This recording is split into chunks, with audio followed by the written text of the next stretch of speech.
You got Mizzou going to South Carolina, 4:15 Eastern on the SEC Network. Hey, don't sleep now. We'll see what these playoff rankings say tonight, but I'd be wildly surprised if this is not a top 25 matchup going down in Columbia, South Carolina. Interesting to note, too. This game would be played in Columbia, whether it was at Mizzou or at South Carolina. Neither here nor there. Let's get into this, though, man. South Carolina, they're rolling right now. There's a reason they're a 12.5-point favorite. This is what Shane Beamer does. Like, as the year progresses, you've heard of Cocktober. How about Crowvember? How about that? He is 8-2 against SEC opponents in the month of November at South Carolina. That's not coincidental.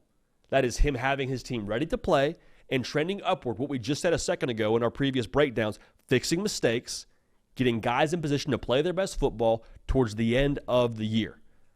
That's South Carolina, and that's been them really the last few games. I mean, the Vandy game, you're like, okay, we'll see. Hey, I don't know, Diego Pavia in Nashville, he's given some talented teams some problems. South Carolina won that game definitively. And that was after the emotional win over Texas A&M, where you're storming the field in Columbia, South Carolina. Now, for Missouri, Eli Drinkwitz, post-game interview after they beat Oklahoma last week at the crib, he says, we're still in the playoff hunt. He doubled down. He said, yeah, I said it, playoff hunt. Now, I think a lot of people, myself included, were like, I don't know if a win over Oklahoma puts you in the playoff, Coach Drinkwitz. However, you want to have a little bit more juice to that conversation. You want to be able to have a little bit more validity when you say something like that. Go beat the brakes off a team at their place after they beat a top 10 A&M team, and you're a double-digit underdog, 2-score underdog. That would get my attention. That would be, I think, something where you start to look at this game, look at this Missouri team a little bit differently. Still, I have a hard time getting on board with Missouri being a playoff team, but make it a conversation. Go win this football game. Missouri, I'm not sure who's playing quarterback just yet. If you're a Missouri fan, you would obviously like to see your leader of your football team, Brady Cook, back in the lineup. I think that's pretty obvious. Regardless of who's at quarterback, this game is about getting the football to your best players. Your best players are Luther Burden. Your best players are Theo Weiss Jr. Like, I need a Kirby Moore kind of game here if I'm Missouri. The reason why?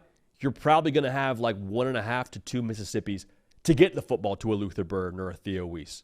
Why? Because you got Dylan Stewart and Kyle Kennard that are, just JanSporting, a top 5 sack rate in college football for South Carolina.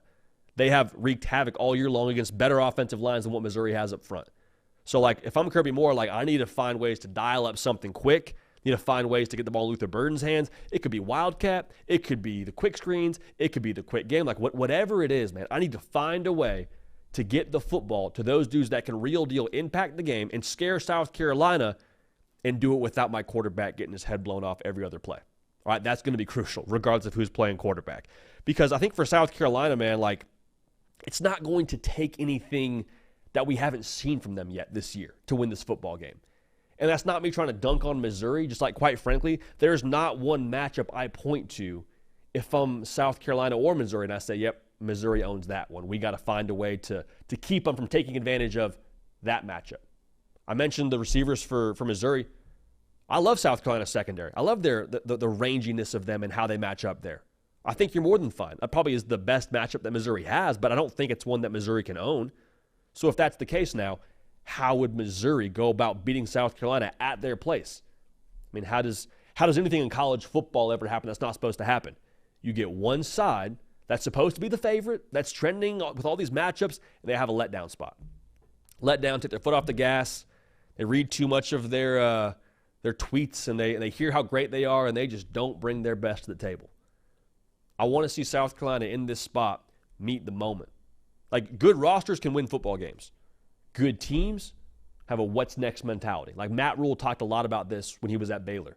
He's like, whether we win a football game, whether it's a bad practice, whether we lose, whatever it is, like, we have this what's next mentality. We won, what's next? Hey, we just beat A&M, and the place went crazy, and there was a party in Columbia, South Carolina, what's next? Go to Nashville, beat Vandy, what's next? That's got to be South Carolina's approach here in a top 25 matchup against Missouri. Because if they don't bring their A game, we've seen now, anyone can get beat. Anyone can get beat.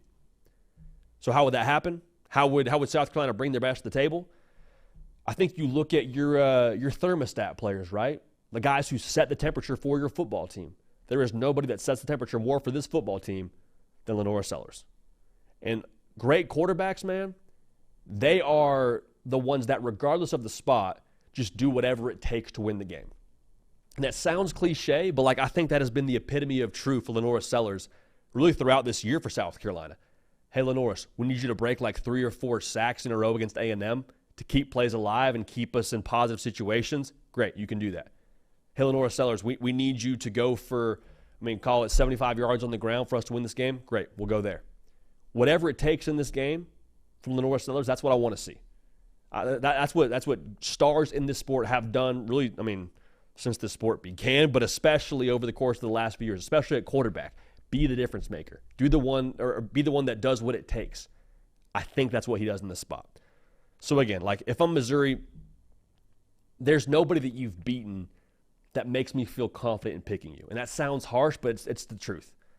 Like a win over Boston College without their starting quarterback doesn't do it for me. Win over Vanderbilt, great, but that was before they kind of caught their tempo. That was also, I believe, in like a torrential downpour in overtime. Maybe. I remember more vividly the loss against A&M. I know you didn't have Brady Cook in the football game, but the loss against Alabama feels pretty fresh in my mind. Oklahoma, they're not all that great. It shouldn't have been that close if we're going to just be real here. So I think Crovember continues. I think South Carolina wins.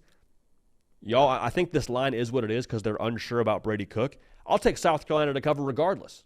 So we will take South Carolina to get it done in Willie B, and Crovember continues to roll on.